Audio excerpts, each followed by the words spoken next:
Welcome to exam time दोस्तों। तो आज हम यहाँ पर एमपीपीएससी मेंस के शॉर्ट नोट्स बनाना सीखेंगे। काफ़ी लोगों की यहाँ पर रिक्वेस्ट आ रही थी, व्हाट्सएप पे भी यहाँ पर काफ़ी लोगों के मैसेज आ रहे थे कि शॉर्ट नोट्स किस प्रकार से बनाएं। काफ़ी लोगों को यहाँ पर प्रॉब्लम आती है।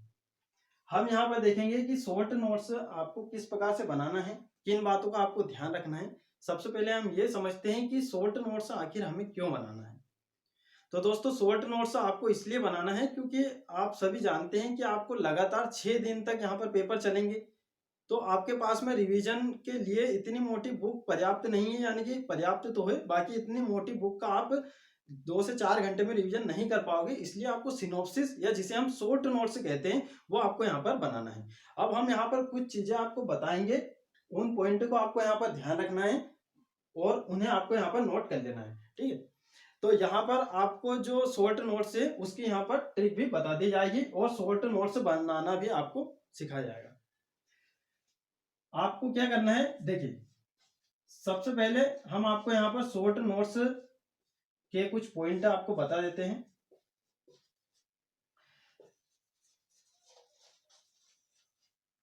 आपको किन किन बातों का यहाँ पर ध्यान रखना है शॉर्ट नोट्स में। सबसे पहले आपको यहाँ पर सिलेबस का ध्यान रखना है, सिलेबस। उसके बाद में आपको क्या ध्यान रखना है, सिलेबस के बाद में आपको की पॉइंट का यहाँ पर ध्यान रखना है।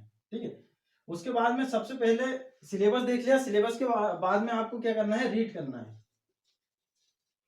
नेक्स्ट हम देखते हैं आपको क्या ध्यान रखना है, कीवर्ड का ध्यान रखना है।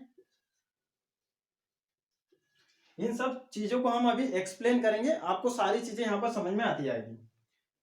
उसके बाद में आपके जो नोट्स है वो टू द पॉइंट होने चाहिए,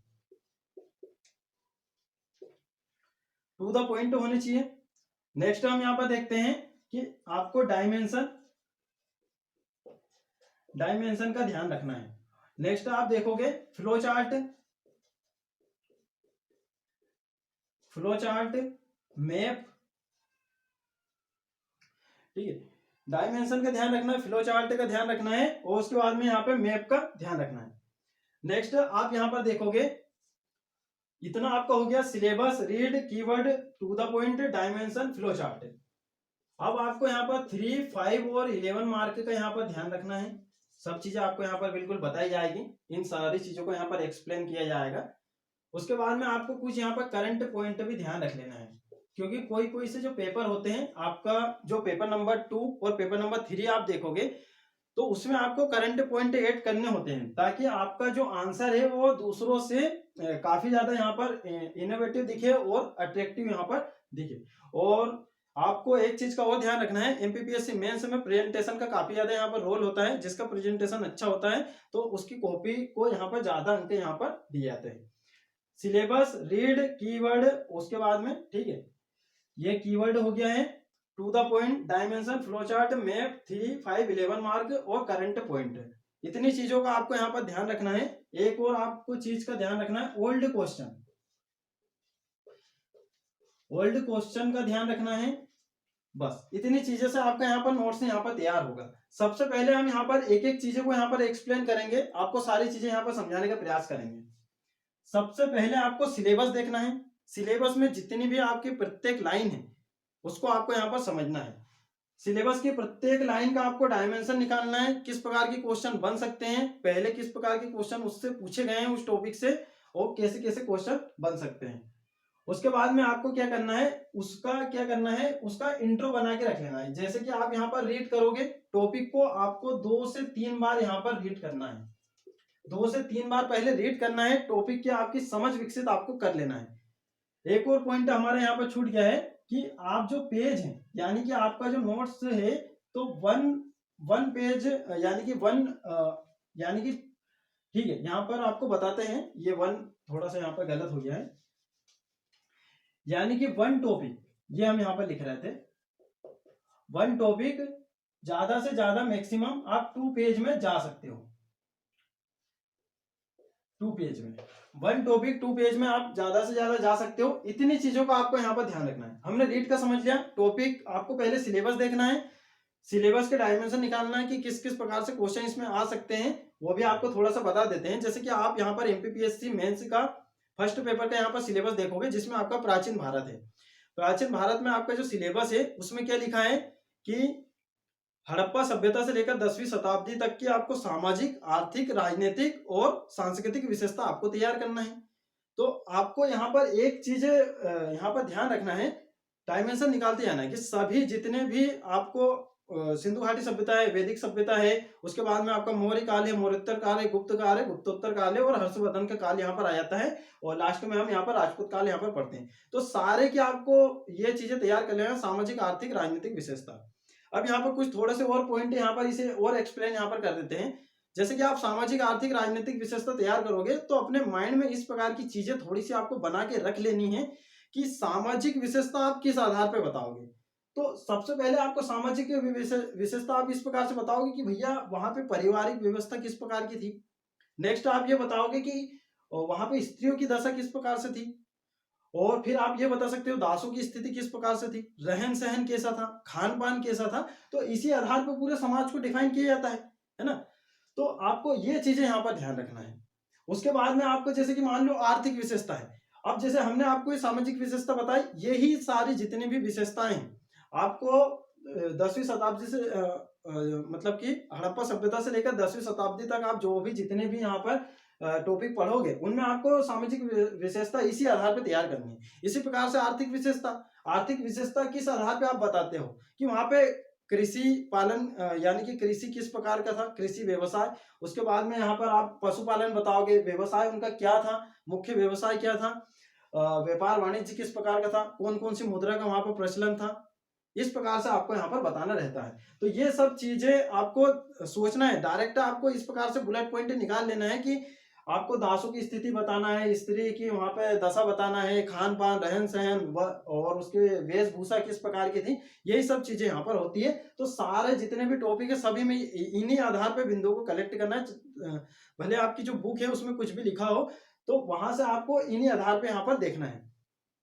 ठीक है, अब यहाँ पर देखते हैं रीड करना है आपको, जो टॉपिक है वो यहाँ पर रीड करना है, 2 से 3 बार रीड करना है। 2 से 3 बार रीड करने के बाद आप यहाँ पे कीवर्ड निकालोगे या फिर हम इसे हिंट पॉइंट भी यहाँ पर कह सकते हैं। तो हिंट पॉइंट आपको निकालना है और वो बुक में ही आपको क्या करना है, इस प्रकार से अंडरलाइन करके यहाँ पर रख लेना है। तो यही जो कीवर्ड होते हैं यही आपको आंसर लिखते टाइम काम में आएंगे, और आंसर जब भी आप लिखोगे तो उसके नीचे आप यहाँ पर अंडरलाइन कर दोगे। इसका मतलब ये होता है कि आप एग्जामिनर को दिखा रहे हो कि ये जो मुख्य जो बातें हैं वो हमने यहाँ पर अंडरलाइन यहाँ पर कर दी है। तो ये भी आपका एक आंसर प्रेजेंट करने का बहुत शानदार तरीका होता है। नेक्स्ट हम बात करते हैं टू द पॉइंट आपके नोट्स होना चाहिए। अब टू द पॉइंट की हम बात क्यों कर रहे हैं, टू द पॉइंट इसलिए होना चाहिए दोस्तों क्योंकि आपकी जो शब्द सीमा है, वर्ल्ड लिमिट है, वो काफी यहाँ पर कम कर दी गई है। 3 मार्क के आपको 10 शब्दों में यहाँ पर आंसर करने हैं, 5 मार्क के आपको यहाँ पर 50 शब्दों में करने हैं, 11 मार्क के आपको यहाँ पर मैक्सिमम 2 पेज यहाँ पर दिए जाएंगे। तो आपको टू द पॉइंट ही लिखना है। जब तो क्यों हम डिटेल नोट्स बनाएं, क्यों पैराग्राफ में यहाँ पर नोट्स बनाएं, तो टू द पॉइंट आपको नोट्स बनाना है। हम यहाँ पर आपको बता भी देंगे किस प्रकार से आपको यहाँ पर नोट्स बनाना है, किस प्रकार से आप तैयार कर सकते हो। अब ये है डायमेंशन। अभी जैसे यहाँ पर सिलेबस डिफाइन करने का बोला था, तो वही आपको यहाँ पर इस प्रकार से यहाँ पर डायमेंशन निकालते जाना है कि कितने इसके डायमेंशन बन सकते हैं। जैसे कि मान लो कि आपके सामने आ गया जल, यानी कि जल प्रबंधन वाला आपके पास में टॉपिक है। अब जल प्रबंधन के आप कितने डायमेंशन यहाँ पर निकाल सकते हो। जल क्या है, एक तो आपका ये हो गया है। उसके बाद में जल का वितरण कहाँ कहाँ है, जल की विशेषता, जल के स्रोत, और भी कुछ चुनौतियां हैं वो आप लिख सकते हो। भारत और मध्य प्रदेश में जल की क्या स्थिति है, विश्व में क्या स्थिति है। देखिए कितने हमने यहाँ पर डायमेंशन निकाल लिए। तो इतने ही आपको डायमेंशन निकालना है। और अब हम यहाँ पर नेक्स्ट देखते हैं फ्लो चार्ट और मैप। तो फ्लो चार्ट और मैप का यूज आपको कहाँ करना है, जो आपका जियोग्राफी वाला पोर्शन है, हिस्ट्री वाला पोर्शन है, वहां भी आप मैप बना सकते हो। जैसे कि अगर मान लो आपसे पूछा जाता है कि भैया समुद्रगुप्त के दक्षिण और उत्तर भारत के अभियान बताइए, तो आप यहाँ पर भारत का मैप बना के बता सकते हो। थोड़ा सा आप यहाँ पर मैप बनाना भी यहाँ पर सीख जाइए। सिंपल सा आपका जो मैप है वो मैप इस प्रकार का होना चाहिए, बना होना चाहिए कि लगना चाहिए कि आपने भारत बनाया है ना। इतना कोई आपको एक्सपर्ट नहीं बनना है कि आपको मैप बिल्कुल भारत जैसा बिल्कुल हूबहू ऐसा ही होना चाहिए। एमपी का भी मैप आप इस प्रकार से थोड़ा सा यहाँ पर सीख जाओ, थोड़ा सा लगना चाहिए कि आपने एमपी ही बनाया है। भारत का मैप आप इस प्रकार से यहाँ पर बना सकते हो। थोड़ा सा हम आपको बता देते हैं। तो इस प्रकार से आप यहाँ पर भारत का मैप यहाँ पर बना सकते हो। ठीक है, तो ये इस प्रकार से कुछ चीजें रहती है, आप इस प्रकार से बना सकते हो, थोड़ा सा लगना चाहिए कि आपने भारत बनाया है। नेक्स्ट हम यहाँ पर बात करते हैं 3, 5 और 11 मार्क के अकॉर्डिंग आपको यहाँ पर बनाना है, क्योंकि आपके जो क्वेश्चन है वो इसी प्रकार से यहाँ पर आएंगे। अब इसका मतलब ये नहीं कि आप टॉपिक में से 3 मार्क, 5 मार्क, 11 मार्क ही यहाँ पर छाट छाट के यहाँ पर लिखने लग गए। वो आपके आंसर राइटिंग प्रैक्टिस होती है, और आंसर राइटिंग प्रैक्टिस तब होना चाहिए जब आपने ये वाली इतनी प्रोसेस यहाँ पर कंप्लीट हो जाती है, तब आपको आंसर राइटिंग प्रैक्टिस करना चाहिए। तो काफी लोग यहाँ पर पहले ही आंसर प्रैक्टिस करने लग जाते हैं, उनके नोट्स तैयार नहीं होते हैं, फिर जब मेंस आता है तो ना तो उनके नोट्स तैयार होते हैं, ना मेंस को वो ठीक तरीके से कर पाते हैं, कंप्लीट नहीं कर पाते हैं। तो ये आपकी जो चीजें हैं वो आपको थोड़ा सा हम बताते हैं, और आपको एक चीजें और यहाँ पर बता देते हैं, पहले आपको बता देते हैं। देखिए, एक तो होती है आपकी बुक, उसके बाद में आपके होते हैं फिर नोट्स, खुद के जो नोट्स बनाते हैं, 2 टाइप के यहाँ पर नोट्स होते हैं, और एक होते हैं आपके शॉर्ट नोट्स, या फिर जिसे आप सिनॉप्सिस भी यहाँ पर कहते हैं। ठीक है, सिनॉप्सिस भी आप यहाँ पर कहते हो। अब जो बुक होती है वो पढ़ने के लिए होती है, समझने के लिए होती है, हमारे ज्ञान के विस्तार के लिए होती है। तो बुक किस लिए होती है दोस्तों? पढ़ने के लिए। उसके बाद में यहाँ पर नोट्स की बात करते हैं, कुछ डिटेल नोट्स किसी के द्वारा बनाए जाते हैं। तो नोट्स किस लिए होते हैं? नोट्स होते हैं दोस्तों यहाँ पर देखिए, ये पढ़ने के लिए और ये याद करने के लिए। ठीक है, याद करने के लिए होते हैं, और जो सिनॉप्सिस होते हैं दोस्तों, ये आपके रिवीजन के लिए होते हैं, और सबसे ज्यादा जो मुख्य भूमिका निभाते हैं वो आपके सिनॉप्सिस ही निभाते हैं, और सिनॉप्सिस को ही यहाँ पर शॉर्ट नोट्स यहाँ पर कहा जाता है। सिनॉप्सिस इसलिए क्योंकि आप एक टॉपिक को मैक्सिमम 2 पेज में यहाँ पर कवर कर रहे हो, तो आपका जो पूरा प्राचीन इतिहास है वो आपका ज्यादा से ज्यादा 60 पेज में यहाँ पर आ जाएगा।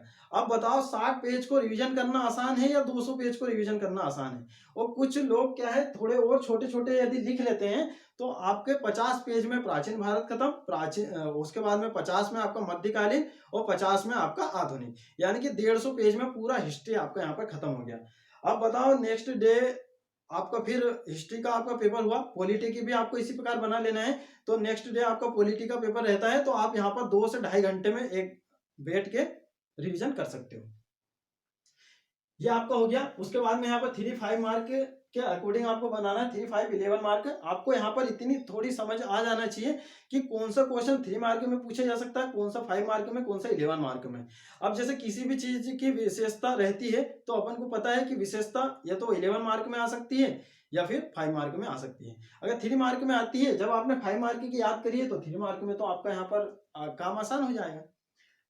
उसके बाद में यहाँ पर करंट पॉइंट। तो करंट पॉइंट का जो सबसे ज्यादा जो यूज होगा आपका, वो होगा आपका पेपर नंबर 2 और पेपर नंबर 3 में, क्योंकि वहां पे आपका हेल्थ वाला पोर्शन है, एजुकेशन वाला पोर्शन है, उसके बाद में आपका सोशोलॉजी वाला है, इकोनॉमी वाला पोर्शन है, और पॉलिटी वाला भी पोर्शन है आपका। तो ये जो चीजें हैं, आपके जो करंट के पॉइंट है वो वहां पे ऐड होंगे। तो कहीं भी आप कुछ भी चीजें पढ़ते हैं तो आपके करंट के पॉइंट वहां पे ऐड हो जाएंगे। उसके बाद में हम यहाँ पर देखते हैं ओल्ड क्वेश्चन।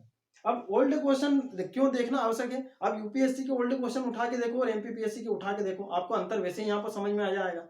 एमपीपीएससी में जो क्वेश्चन आते हैं उसमें 10% जो क्वेश्चन रहते हैं वो विश्लेषण के आधार पर रहते हैं, कि आपको एनालिसिस करके वहां पर लिखना पड़ेगा। जिस व्यक्ति ने अच्छे से टॉपिक को समझा है वही उसका वहां पे उत्तर दे सकता है।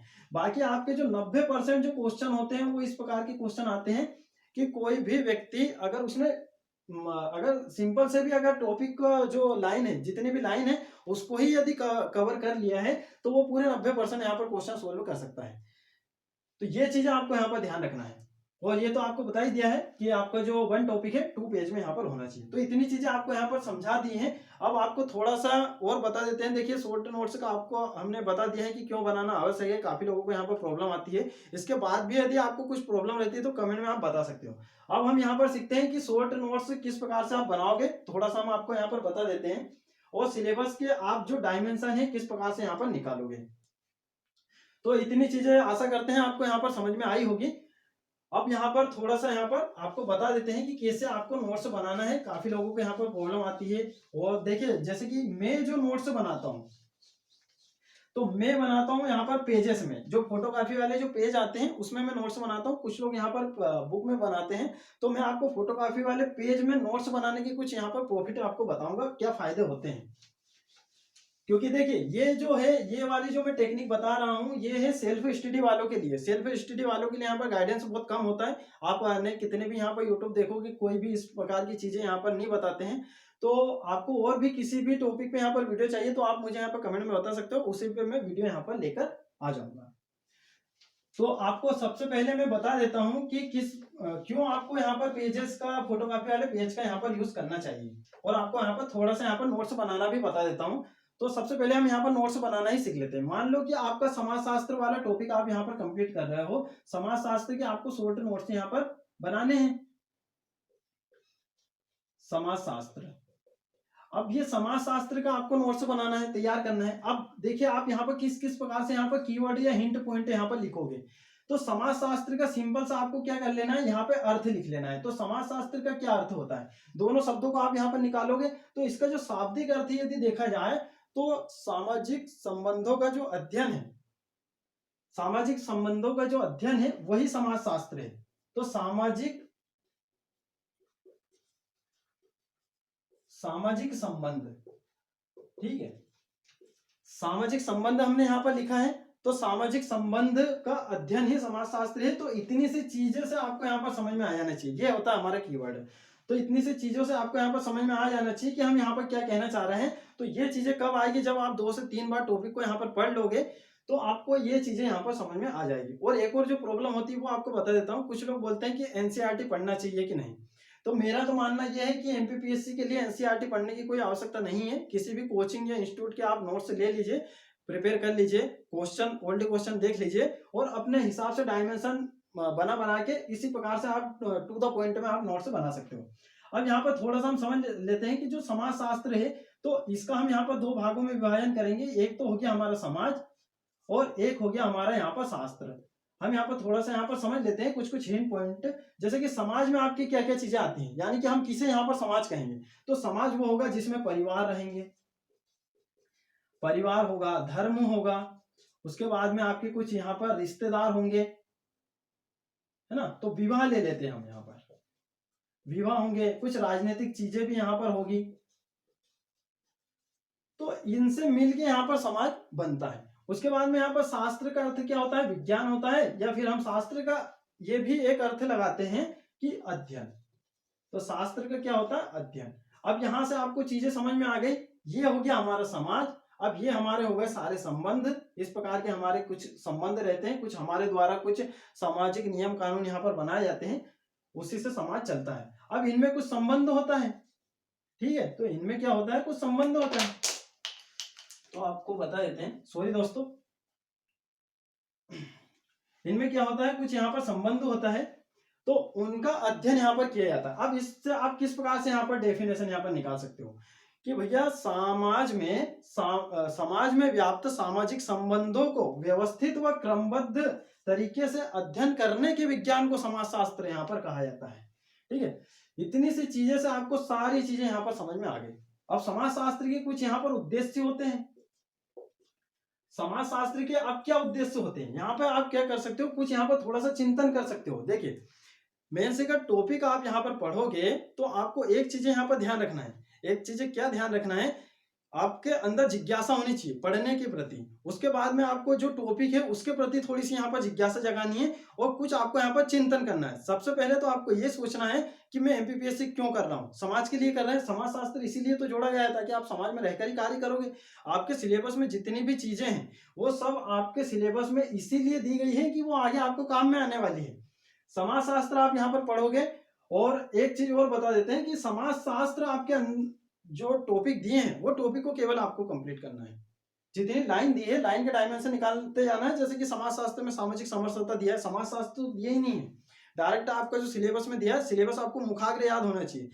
मुखाग्र यदि नहीं भी आता है तो आपको जितनी भी प्रत्येक जो टॉपिक प्रत्येक जो यूनिट है, यूनिट में आपको पता होना चाहिए। जैसे कि आप यहाँ पर पेपर नंबर 1 की यूनिट देखोगे, यूनिट 1 में प्राचीन इतिहास है, यूनिट 2 में मध्यकालीन है, यूनिट 3 में आपका आधुनिक है। उसके बाद में आपका जो मध्य प्रदेश का जो इतिहास है वो यूनिट नंबर 4 में है। उसके बाद में आप नेक्स्ट यहाँ पर देखोगे यूनिट नंबर 5 में मध्य प्रदेश की रियासत है। इसी प्रकार से आप यहाँ पर पार्ट बी में आते हो तो वहां पे आपका विश्व भूगोल, भारत भूगोल, उसके बाद में आपका मध्य प्रदेश भूगोल, फिर आपका जल एवं आपदा प्रबंधन है, और उसके बाद में आपका कौन सा टॉपिक आ जाता है, आपका सुदूर संवेदन, जो कि वही वाला जो टॉपिक है सुदूर संवेदन या रिमोट सेंसिंग वाला टॉपिक, वो आपका पेपर नंबर 3 में।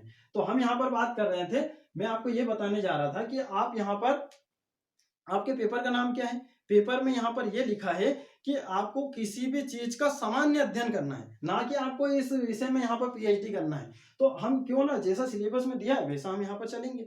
उन्होंने बोला है कि सामान्य अध्ययन हमें चाहिए, जैसा आपने टॉपिक में लिख के दिया है, जैसी लाइन दी है उसके डायमेंशन निकाल के आपको यहाँ पर इस प्रकार से नोट से यहाँ पर तैयार कर लेना है। तो किसी भी सब्जेक्ट में पीएचडी नहीं करना है, जितना सिलेबस में दिया है बस हम तो सिलेबस को मानेंगे और ओल्ड क्वेश्चन को मानेंगे। तो ओल्ड क्वेश्चन क्यों मैं बता रहा था कि ओल्ड क्वेश्चन क्यों आपको यहाँ पर आवश्यक है, तो ओल्ड क्वेश्चन दोस्तों इसलिए आवश्यक है, उससे आपको प्रश्नों की प्रवृत्ति समझ में आती है, आपको समझ में आता है कि किस प्रकार के यहाँ पर क्वेश्चन पूछे जाते हैं, विश्लेषणात्मक क्वेश्चन कैसे पूछ रहे हैं, डायरेक्ट क्वेश्चन कैसे पूछ रहे हैं। डायरेक्ट क्वेश्चन पूछे जाते हैं, पर्यावरण की परिभाषा लिखिए, ठीक है। ये हो गया आपका समाजशास्त्र। इस प्रकार से आपको नोट्स बनाना है। अब आपको थोड़ा सा ये बता देते हैं और लास्ट में आपको कुछ चीजें के नोट्स बना के भी बता देंगे। अब देखिए, आपको मैं पेज के थोड़े से यहाँ पर प्रॉफिट बता रहा था कि पेज में आपको बनाने से क्या यहाँ पे आपका प्रॉफिट होगा। जैसे कि मान लीजिए आपने फोटोकॉपी का एक पेज लिया, ये आपका एक पेज हो गया है। उसके बाद में आपका ये सेकंड पेज हो गया है। सेकंड पेज यानी कि हम इसे फ्रंट पेज कह सकते हैं, इसे बैक पेज यहाँ पर कह सकते हैं। अब समाजशास्त्र या समाज या पुरुषार्थ या विवाह और उसके बाद में आश्रम व्यवस्था, बस इतने से ही आपके टॉपिक दिए हैं। और ग्रामीण विकास के बारे में दिया है, कुटुंब न्यायालय यहाँ पर दिया गया है। इतना सा है केवल आपका यहाँ पर जो समाजशास्त्र का जो टॉपिक है, तो वही टॉपिक आपको पढ़ना है। तो आप किस प्रकार से यहाँ पर नोट्स बनाओगे, देखिए सिंपल सा आप यहाँ पर लिख सकते हो समाजशास्त्र, समाजशास्त्र ये आपका हो गया। इस प्रकार से आपने गोला बनाया। उसके बाद में आप यहाँ पर इसका अर्थ लिख सकते हो, छोटा सा अर्थ लिख दिया। उसके बाद में समाजशास्त्र की यदि किसी ने यहाँ पर डेफिनेशन दी है, तो ये हम केवल परिचय के तौर पे पढ़ रहे हैं। वैसे सिलेबस में तो आपका सामाजिक समरसता दिया है। सामाजिक समरसता मतलब ये कि समाज में आप समानता किस प्रकार से स्थापित करोगे, तो उसके लिए भी यहाँ पर कुछ संविधान होते हैं, नियम कानून होते हैं, ये चीजें हैं। तो आपको क्या है, थोड़ा सा समाज शास्त्र का भी थोड़ा सा बेसिक पता होना चाहिए कि आखिर समाज शास्त्र होता क्या है। फिर ही तो हम यहाँ पर समाज के बारे में पढ़ेंगे, फिर समाज में क्या क्या संबंध है वो पढ़ेंगे। तो आपको यहाँ पर कुछ अगर किसी इतिहासकार, किसी वैज्ञानिक या किसी विद्वान ने अगर कुछ परिभाषा दी है और वो शॉर्ट परिभाषा आपको लगती है, तो वो लिख सकते हो। या फिर आप सिंपल से ये बता सकते हो कि समाज के यानी कि सामाजिक संबंधों के अध्ययन को समाजशास्त्र कहा जाता है। अब देखिए यहाँ पर एक छोटी सी प्रॉब्लम आप ये करते हो कि अगर किसी भी चीज की परिभाषा पूछी जाती है, मान लो कि समाजशास्त्र की परिभाषा पूछी जाती है, तो जैसे हमने आपको जो लंबी वाली जो डेफिनेशन बताई थी वो आपको वहां पर लिखना है। बाकी अगर केवल ये पूछा जाता है कि समाजशास्त्र, यदि अगर 3 मार्क में केवल समाजशास्त्र आपको लिख के यहाँ पर दे दिया है, समाजशास्त्र यहाँ पर लिख के दे दिया है सिंपल सा, तो आपको यहाँ पर 3 पॉइंट कैसे कवर करना है। फिर आपको यह बताना है कि सामाजिक संबंधों के अध्ययन को, पहली लाइन आपकी हो जाएगी सामाजिक संबंधों के अध्ययन को समाजशास्त्र कहा जाता है। सेकंड ये हो जाएगी समाजशास्त्र का उद्देश्य क्या होता है, उद्देश्य क्या होता है। आप सोचिए यहाँ पर थोड़ा सा चिंतन कीजिए कि समाजशास्त्र का क्या उद्देश्य होगा, है ना। समाज को सुदृढ़ करना और जीवन शैली का यहाँ पर विकास करना और सबको नियमों में बांधना, इस प्रकार से भी, ताकि कुछ भी जो परिवर्तन हो तो समाज अपना सके।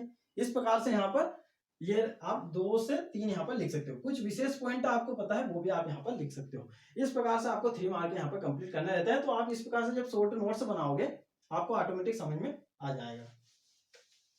शॉर्ट नोट्स को बता देते हैं कि पेज में, और देखिए यहाँ पेज में आप क्या कर सकते हो, 1 से मतलब कि 1 इंच का आप इस प्रकार से यहाँ पर लाइन खींच दोगे और जस्ट इसके पीछे यानी कि जो बैक वाला पेज है यहाँ पे भी आप इस प्रकार से लिख दोगे, यानी कि लाइन आप यहाँ पर खींच दोगे। तो इससे क्या होगा, इससे जब भी आप यहाँ पर इसे आपके समाजशास्त्र के जब नोट्स कंप्लीट हो गए तो आप इसे बाइंडिंग करवाओगे और इसमें क्या है स्पाइरल आप इसे यहाँ पर करवा सकते हो।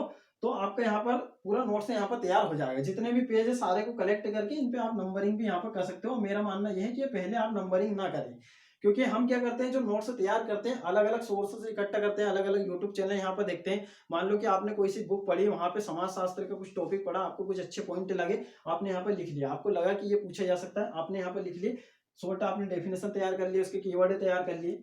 उसके बाद में आपने यहाँ पर विशेषता यहाँ पर तैयार कर ली। देखिए विशेषता वाला आप यहाँ पर इस प्रकार से बीच में लिख सकते हो।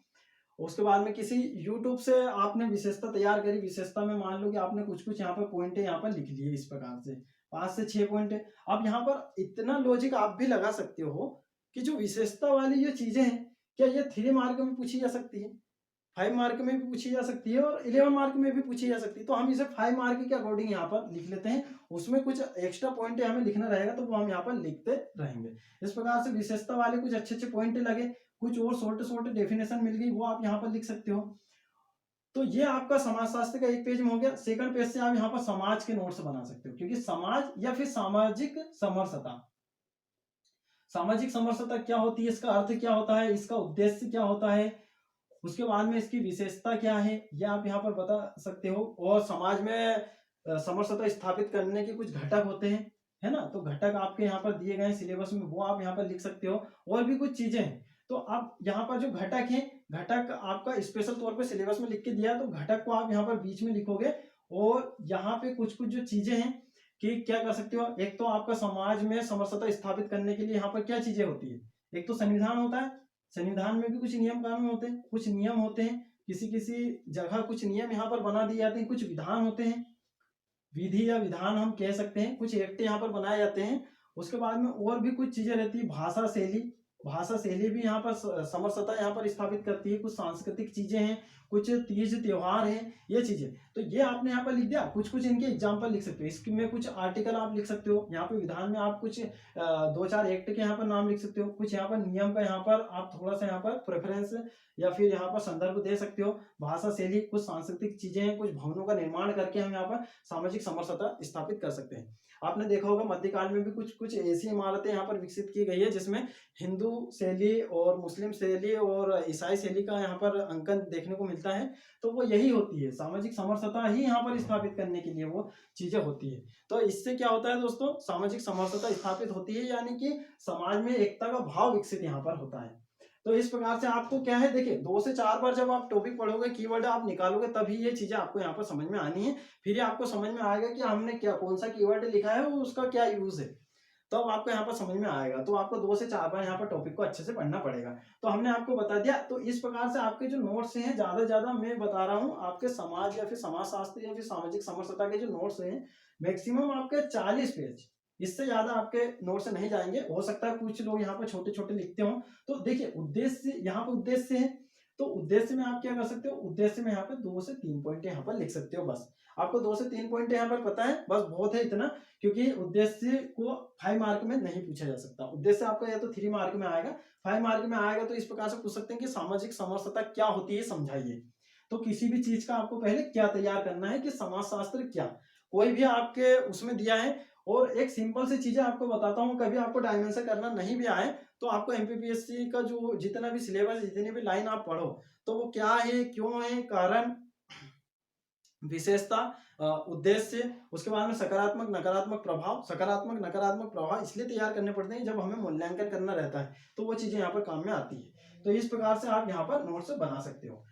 अब यहाँ पर थोड़ा सा आपको और नोट्स बनाना भी बता ही देते हैं कि बुक को पढ़ के आप यहाँ पर कैसे नोट्स बनाओगे। तो मैं आपको यहाँ पर कुछ जो बुक है वो आपको यहाँ पर पढ़ के बताता हूँ, तो उससे आपको थोड़ा सा यहाँ पर समझ में आ जाएगा।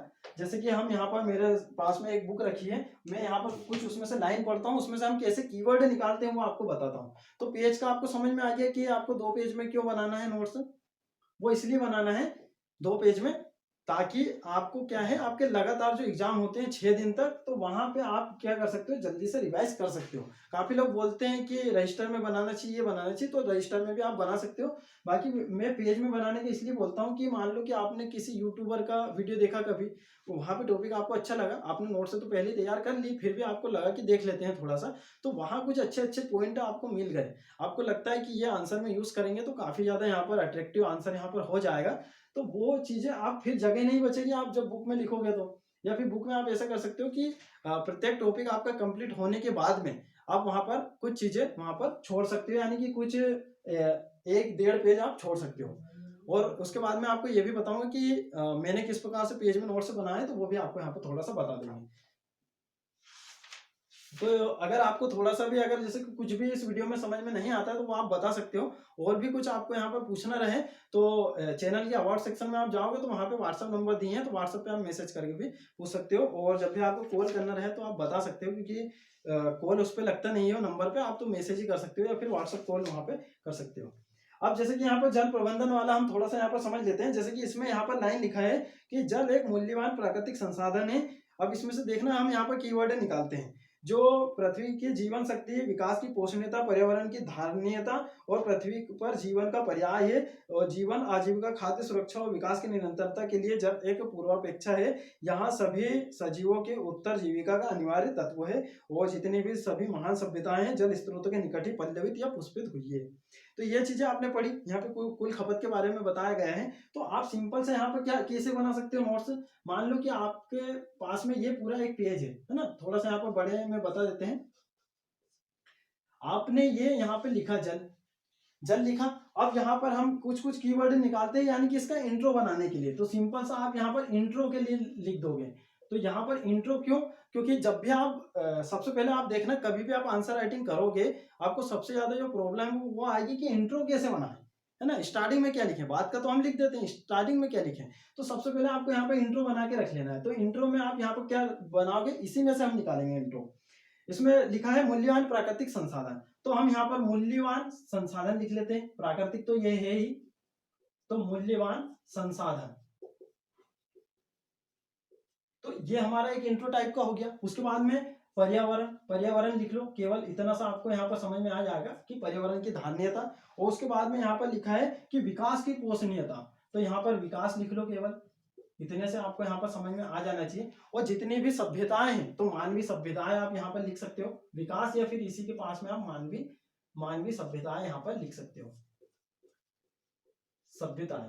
तो ये आपका मानवीय सभ्यताएं हो गए। देखिए यहाँ पर ये जो चीजें हैं काफी कम लोग यहाँ पर बताते हैं। मैं आपको यहाँ पर बहुत सारे जो मैसेज आ रहे थे और सबको अलग अलग बताना पॉसिबल नहीं है, तो मैंने सोचा कि एक वीडियो बना देते हैं, तो आपको यहाँ पर अच्छे से समझ में आ जाएगा। इसके बाद भी कुछ प्रॉब्लम रहती है तो आप बता देना।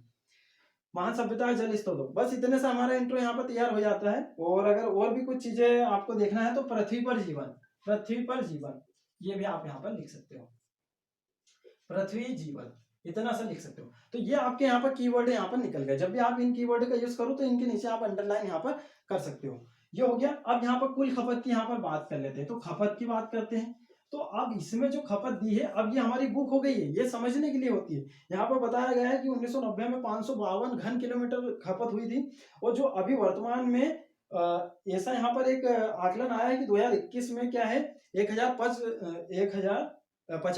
ठीक है दोस्तों, 1050 घन किलोमीटर यहाँ पर कुल खपत हुई है। और 2025 तक यहाँ पर बढ़ते बढ़ते 1164 घन किलोमीटर यहाँ पर हो जाएगी। तो कितना हमने यहाँ पर देखा, डायरेक्ट आप यहाँ पर लिखो 1990 में 552, ठीक है। घन किलोमीटर लिखने की आपको आवश्यकता है क्या, अगर है आवश्यकता तो आप यहाँ पर इस पे यहाँ पर क्यूब चढ़ा सकते हो, उसके बाद में यहाँ पर के एम लिख सकते हो, इससे आपको समझ में आ जाता है। उसके बाद में हमने सेकंड पॉइंट क्या पढ़ा, सेकंड पॉइंट हमने ये पढ़ा कि 2021 में कितनी है, 1050। तो देखिए यहाँ पर कितना अंतर यहाँ पर आ गया है, 1050 घन किलोमीटर, ये आपका हो गया। नेक्स्ट 2025 तक आपकी कितनी यहाँ पर खपत बढ़ जाएगी, ये भी एक रिपोर्ट है। 2025 तक यहाँ पर कितनी बढ़ जाएगी, तो ये बता रहे हैं 1164, तो 1164 घन के। बस इतना सा आपको लिखना है, इतने से आपको यहाँ पर समझ में आ जाना चाहिए। अब यहाँ पर हम देखते हैं कि पृथ्वी पर जल का वितरण कितना है। हम यहाँ पर अब बात कर लेते हैं वितरण की, और जो वितरण है वो हम यहाँ पर कहाँ देख रहे हैं, पृथ्वी पर ही देखेंगे वितरण। अब यहाँ पर देखिए जो वितरण है, तो यहाँ पर हम लिख देते हैं कि पृथ्वी। अब यहाँ पर कुछ चीजें हम यहाँ पर पढ़ते हैं। यहाँ लिखा, पृथ्वी पर उपलब्ध संपूर्ण जल का लगभग 97% भाग लवणीय या फिर खारा जल है, जो महासागरों में पाया जाता है, और लगभग 2.7% जल ही अलवणीय के रूप में यहाँ पर विद्यमान है। तो जो खारा जल होता है, क्या बताइए, वो मनुष्य के उपयोग के लिए है, पीने योग्य है, नहीं है ना। तो वो अन्य चीजों में हम यहाँ पर यूज करते हैं। तो जो अलवणीय जो जल है, इसमें बता रहे हैं कि जो अलवणीय जल है वो है 2.7% है, और जो लवणीय जल है, वो 97% है। अब ये जो हमने यहाँ पर ये लिखा है 2.7%, अब इसी में क्या है, पीने योग्य जल कितना है, तो 1% है। तो यहाँ पर आप केवल पीने यहाँ पर लिख लीजिए, तो आपको यहाँ पर थोड़ा सा इतने से हिंट यहाँ पर मिल जाना चाहिए। और भी यहाँ पर कुछ चीजें यहाँ पर लिखिए, तो वो हमारे यहाँ पर काम की नहीं है। अब जो 1% जो जल होता है ना, तो ये 1% जल मनुष्य के लिए भी है, तो आप यहाँ पर मनुष्य लिख सकते हो, जीव जंतु के लिए भी है, यहाँ पर आपको शायद दिखाई नहीं दे रहा होगा, तो मैं बता देता हूँ कि जो 1% जल है वो मनुष्य के लिए भी है, जीव जंतु के लिए भी है और पौधे के लिए भी है, तो वहां पे आप लिख सकते हो। उसके बाद में हम यहाँ पर नेक्स्ट देखते हैं। अब यहाँ पर इतनी चीजें हो गई, इंट्रो हम इस प्रकार से बना सकते हैं। मैं अभी आपको बताऊंगा इन चीजों को आपको कैसे यूज करना है, कैसे आपको रिवीजन करना है। सिंपल से इन्हें आप याद करो और बिल्कुल डायरेक्ट आंसर लिखना शुरू करो। आप अगर इतनी चीजें याद कर लेते हो, डायरेक्ट आप बोलते हो, तो आपको वैसे ही यहाँ पर समझने लग जाएंगे कि काफी यहाँ पर ज्ञानी व्यक्ति है, वो काफी चीजें इसको यहाँ पर याद है। उसके बाद में हम यहाँ पर थोड़ा सा स्त्रोत की बात कर लेते हैं। अब बताइए कि जो स्त्रोत है, जल के स्त्रोत वैसे तो हम 3 तरीके से देखते हैं, तो वर्षा का जल, सतही जल और भूमिगत जल, है ना। बाकी हम यहाँ पर 2 तरीके से यहाँ पर जल देखेंगे। तो हमारे यहाँ पर पृथ्वी पर 2 तरीके से है, एक तो सतही जल, उसके बाद में एक यहाँ पर भूमिगत जल। और देखिए कुछ कुछ चीजें क्या है, नोट्स में कुछ कुछ चीजें आपको ध्यान रखना पड़ता है कि नोट्स में कुछ कुछ चीजें नहीं लिखी जाती है, वो चीजें आपको केवल ध्यान होना चाहिए। जैसे कि मान लो कि यहाँ पे जो सतही जल है, अब सतही जल को आप सिंपल से यहाँ पर पता ही है, सतही जल क्या होता है, धरातल पर स्थित या धरातल पर बहने वाले जल सतही जल है। सिंपल सा आप इस प्रकार से यहाँ पर परिभाषा या डेफिनेशन लिख सकते हो। अब इसके जो प्राप्ति स्त्रोत है, यानी कि सतही जल हमें कहाँ कहाँ से प्राप्त होता है, तो ये तो एक तो हमें यहाँ पर नदियों से, तालाब से, उसके बाद में यहाँ पर झरना से। उसी प्रकार से यहाँ पर भूमिगत, यहाँ पर देखोगे तो भूमिगत जल क्या होता है, तो आपको शब्दों से ही यहाँ पे अर्थ निकालना है। जैसे कि हमने समाज शास्त्र से पूरा अर्थ यहाँ पर निकाल लिया था, इसी प्रकार शब्द शब्द आपको समझ में आना चाहिए, शब्द पकड़ में आपको आना चाहिए। तो किसी भी शब्द पे आप थोड़ा सा यहाँ पर चिंतन करोगे, अपने अंदर की जो जिज्ञासा है वो थोड़ा सा यहाँ पर बढ़ाओगे, तो आपको ऑटोमेटिक यहाँ पर चीजें आने लगेगी। तो किसी भी सब्जेक्ट में आपको जिज्ञासा भरी उससे पढ़ना है, यानी कि जिज्ञासा एक लाना है कि किसी भी सब्जेक्ट को आपको बोरिंग टाइप नहीं पढ़ना है कि मुझे सिर्फ कवर करना है, ये करना है। सामान्य अध्ययन आपको करना है, उसमें थोड़ा सा इंटरेस्ट लाइए, ये चीजें आपको यहाँ पर आगे काम में आने वाली है। भूमिगत जल क्या होता है, तो भूमिगत जल क्या होता है, भूमिगत जल वो होता है जो पृथ्वी के सेल छिद्रों या रंध्र छिद्रों में बीच में दबा होता है या फिर पाया जाता है, तो वो हमारा भूमिगत जल होता है। अब इसे आप किस प्रकार से, एक तो बोरवेल से आप प्राप्त करते हो, बोरवेल लगा के, और यहाँ पे हैंडपंप यहाँ पे लगा के भी आप यहाँ पर प्राप्त करते हो। तो ये होता है हमारा भूमिगत जल। और एक कुएं और बावड़िया भी आप यहाँ पर इस प्रकार से भी यहाँ पर थोड़ा सा ले सकते हो, कुआं। तो ये चीजें आपकी इतनी सारी यहाँ पर तैयार हो गई, और भी कुछ इसमें चीजें हैं तो वो आपको बता देते हैं। उसके बाद में आप यहाँ पर थोड़ा सा क्या है, यहाँ पर भारत की स्थिति, तो स्थिति यहाँ पर स्थिति इस प्रकार से तैयार कर सकते हो। अगर मान लो कि आपको और कुछ इसे डिटेल में यहाँ पर थोड़ा सा तैयार करना है, इसे और डिटेल में तैयार करना है, तो आपने केवल इतनी चीजों में इसे भर दिया। उसके बाद में एक लाइन खींच के यहाँ पर आप भारत में स्थिति, यानी कि जो नेक्स्ट पेज होगा, पीछे वाला पेज होगा, अगर आपका पेज अगर भरा जाता है तो स्थिति वाला पॉइंट आप पीछे वहां पर लिख सकते हो। बाकी यही यही अगर आ जाता है तो इतने में ही आप लिख दो। हो सकता है आप यहाँ पर इधर विश्व में स्थिति यहाँ पर बता दो, उसके बाद में यहाँ पर भारत में बता दो। तो यही तो होती है चीजें, डायमेंशन। आपसे यहाँ पर विश्व में भी तो पूछा जा सकता है स्थिति, भारत में क्या स्थिति है जल की, और मध्य प्रदेश में भी तो पूछी जा सकती है। तो ये होते हैं डायमेंशन, कि आपने इसमें तो केवल दिया है स्थिति, आपको ज्ञात करना है, स्थिति तो इसमें दिया ही नहीं। सिलेबस में आप देखोगे, सिलेबस में लिख के दिया पेयजल आपूर्ति जल की अशुद्धि के कारण एवं गुणवत्ता। तो ये चीजें हैं। अब देखिए पेयजल आपूर्ति क्या है, इसे आपको तैयार करना है। जो BIS होता है, और BIS होता है, उसने कुछ परिभाषा दी है पेयजल के बारे में, तो वो आपको यहाँ पर तैयार करना है कि पेयजल क्या है, इसकी क्या विशेषता है, और क्यों ये यहाँ पर इसकी जो आपूर्ति है, पेयजल की आपूर्ति किस प्रकार से यहाँ पर की जाती है, इस प्रकार से डायमेंशन निकालना है। जल की अशुद्धि के कारण क्या है, कैसे उन कारण को हम यहाँ पर न्यून कर सकते हैं, सरकार की क्या योजनाएं चल रही है, सरकार क्या कर रही है, और हमारा जो सामूहिक जो दायित्व होता है वो क्या है जल को बचाने के प्रति, और कौन कौन से प्रोजेक्ट तैयार किए गए हैं। और वो जल संरक्षण के लिए आप सभी जानते हैं कि गंगा नदी संरक्षण के लिए भी कई योजनाएं बनी हैं, तो वो योजनाओं का क्रियान्वयन क्यों नहीं हुआ, क्यों, क्या ऐसे क्या वहां पे समस्या उत्पन्न हो गई, तो वो चीजें इस प्रकार से यहाँ पर पूछी जाती है। गुणवत्ता प्रबंधन, किस प्रकार से आप गुणवत्ता प्रबंधन करोगे, कौन कौन सी चीजें आप ध्यान रखोगे गुणवत्ता प्रबंधन करते करते, फिटकरी आप डालोगे या और भी कुछ चीजें आती हैं वो आप वहां पर जल में डालोगे, और इतनी भी ज्यादा मात्रा में नहीं डालना है कि दूसरे लोगों को वहां पर समस्या आ जाए, उसके जो जीव जंतु है वो वहां पे मर जाए। तो ये सब चीजें आपको यहाँ पर ध्यान रखना पड़ता है। तो आप यहाँ पर नेक्स्ट पेज में भी यहाँ पर फिर तैयार कर सकते हो। तो स्थिति यहाँ पर आप विश्व में बता सकते हो, भारत में 2 से 3 पॉइंट आप इसके लिख दो, और 2 से 3 पॉइंट आप इसके ध्यान रखो, और 2 से 3 पॉइंट आप इसके ध्यान रखो। अब मान लो कि हम इस पे से ही देखते हैं कि अगर कोई भी क्वेश्चन आता है, मान लो कि ये पूछा कि जल क्या है। ये तो हम यहाँ पे एक सिंपल से देख रहे हैं, आपको तो वैसे पेयजल के बारे में भी तैयार करना है, ये भी तैयार करना है। तो देखिए इसमें टाइम जरूर लगेगा, बाकी आप एक अच्छी रैंक के साथ, अच्छे प्रेजेंटेशन के साथ बिल्कुल निखर के यहाँ पर आओगे। इसमें टाइम लगता है, तो यही तो होती है आपकी मेहनत। ये मेहनत यदि आप कर लेते हैं, तो कुछ लोग क्या है मेहनत नहीं करना चाहते, दूसरे लोग जो पढ़ाते हैं या फिर जैसा बताया कि हमें बना बनाया नोट्स मिल जाए। तो पहली बात, आप पीडीएफ वगैरह के चक्कर में ना पढ़ो, आपके पास में जो स्टैंडर्ड बुक है, किसी भी कोचिंग के नोट्स से हैं, उन्हें से आप बिल्कुल अच्छे से पढ़ाई करो और इस प्रकार से आप अपने नोट्स बनाओ। कुछ भी नोट्स से रिलेटेड या कुछ भी प्रॉब्लम रहती है, अबाउट सेक्शन में व्हाट्सएप नंबर दिए हैं, वहाँ आप डायरेक्ट बात भी कर सकते हो, कुछ मैसेज भी कर सकते हो, पूछ भी सकते हो। बाकी और भी आप यहाँ पर कमेंट में बता सकते हो कि अगर और कुछ चीजें रहती तो मैं उस पर भी यहाँ पर वीडियो लेकर आऊंगा। तो इस प्रकार से आप स्थिति, अब देखिए यहाँ पर जल के बारे में अगर कुछ भी क्वेश्चन आता है तो आप कैसे कैसे यहाँ पर बता सकते हो। देखिए जैसे कि इंट्रो में आप बता सकते हो कि पर्यावरण की धारणीयता इसी पे आधारित है, जल पे। उसके बाद में पृथ्वी के जीवन का पर्याय ही जल है। आपने जो कीवर्ड लिखा वो आपको पता है, इसलिए नोट्स ऐसे बनाए कि आपको समझ में आना चाहिए। कोई सुंदर नोट्स बनाने की कोई आवश्यकता नहीं, ऐसे नोट्स आप बना लीजिए बस आपको समझ में आ जाए। उसके बाद में मूल्यवान संसाधन विकास, और जो विकास का आधार ही जल है और मानव सभ्यता ही यही पल्लवित और पुष्पित हुई है। ये आपका हो गया, इतना आपका हो गया। अब यहाँ पर आप खपत के बारे में यहाँ पर बता दोगे। खपत के बारे में भैया 1990 में 552 थी, 2021 में आपका 1050 है, और 2025 में आपकी कितनी हो गई, 1164 हो गई। उसके बाद में आप यहाँ पर क्या बता दोगे, वितरण बता दोगे कि भैया जो अलवणीय जल है वो कितना है, 2.7% है, 1% पीने योग्य है। लवणीय जल 97% है, इस प्रकार से आप बता सकते हो। उसके बाद में यहाँ पर स्त्रोत यहाँ पर बता सकते हो, सतही जल, भूमिगत जल। स्थिति आप बता सकते हो, विश्व में क्या है, भारत में क्या है, मध्य प्रदेश में क्या है। कुछ यहाँ पे आपको करंट पॉइंट मिलते हैं, यहाँ पे आप लिख सकते हो इस प्रकार से।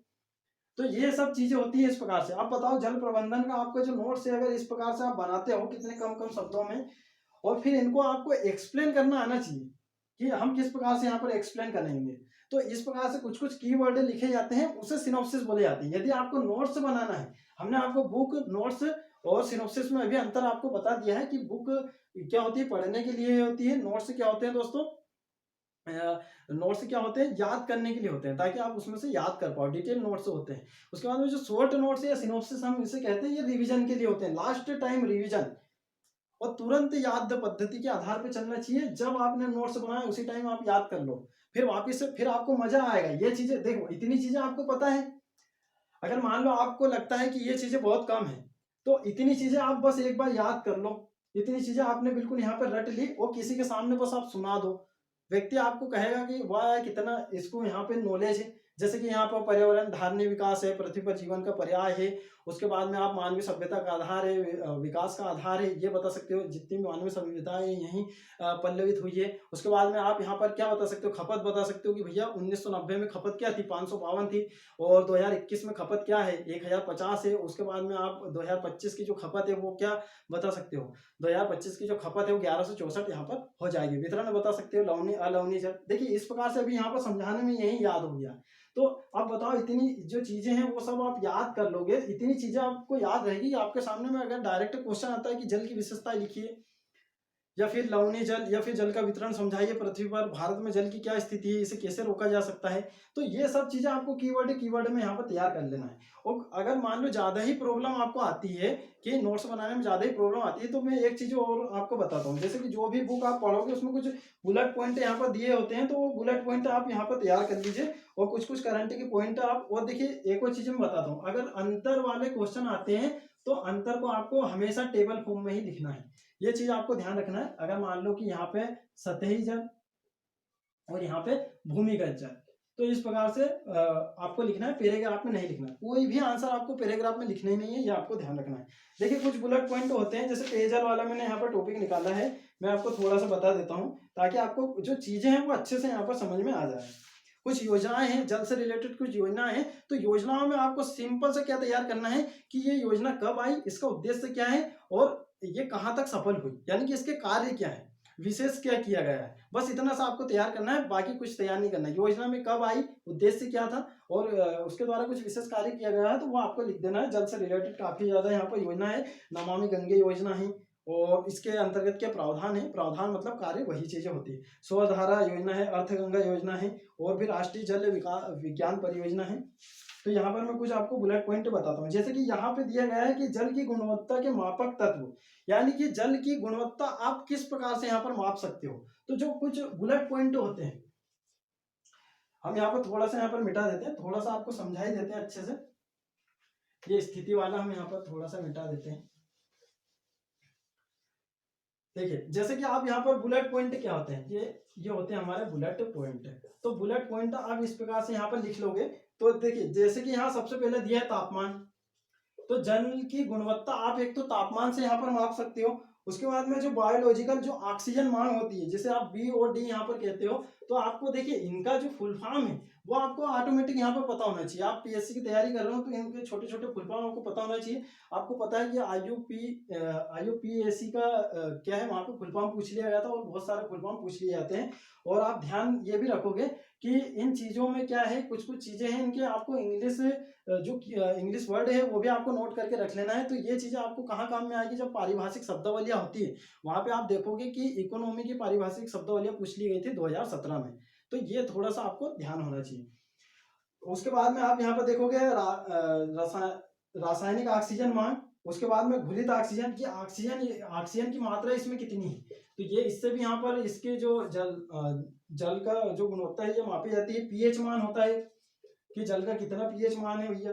उसके बाद में कठोरता देखते हैं, ये आपने यहाँ पर कठोरता यहाँ पर देख लिया। ये बुलेट पॉइंट आप याद कर लो, सिर्फ बुलेट पॉइंट याद कर लिया। अब कठोरता में आप यहाँ पर कुछ लिख सकते हो कि जल में कैल्शियम, अब देखिए यहाँ पर आप थोड़ा सा डिटेल में पढ़ोगे आपको समझ में आएगी। कठोरता में हम कुछ पॉइंट निकालते हैं कि जल में कैल्शियम एवं मैग्नीशियम की कुल सांद्रता को कठोरता कहते हैं। तो आप यहाँ पर क्या लिख लीजिए, यहाँ पे आप हमने क्या पढ़ा कि जल में जो कैल्शियम होता है और मैग्नीशियम होता है ना, इतना तो आपको समझ में आ गया है। तो इन्हें हम यहाँ पर मिटा देते हैं। तो कठोरता के बारे में आपको बता देते हैं, मैग्नीशियम प्लस कैल्शियम, इतना सा आपने यहाँ पर लिख लिया। बस आपको यहाँ पर समझ में आना चाहिए कि ये चीजें मैंने क्या लिखी। हम सीरीज चला देंगे कि आपको यहाँ पर डायरेक्ट बोर्ड पे ही नोट्स बनाना यहाँ पर सिखा दिया जाएगा। तो मेरे से जितना यहाँ पर प्रयास हो मतलब कि हुआ है, मैंने आपको बताने की यहाँ पर कोशिश करी है। उसके बाद भी अगर आपको यहाँ पर समझ में नहीं आता है तो बुक का आपको क्या करना है, नोट्स आप कोई भी यहाँ पर ले सकते हो। अभी जो मैं जल संसाधन वाला पढ़ रहा था, ये निर्माण इसकी यहाँ पर बुक थी। कोई भी बुक आप यहाँ पर ले सकते हो। तो जिसको जो बुक अच्छी यहाँ पर लगती है वो ले सकते हैं, बुक का कोई रोल नहीं है, किसी के भी नोट्स ले सकते हो। और कुछ कुछ कोचिंग इंस्टीट्यूट यहाँ पर शॉर्ट नोट्स भी यहाँ पर प्रोवाइड कर रही है। अगर किसी को कुछ ज़्यादा कुछ प्रॉब्लम होती है तो वहाँ पर शॉर्ट नोट्स भी ले सकते हैं। एनसीईआरटी पढ़ने की कोई यहाँ पर आवश्यकता नहीं है।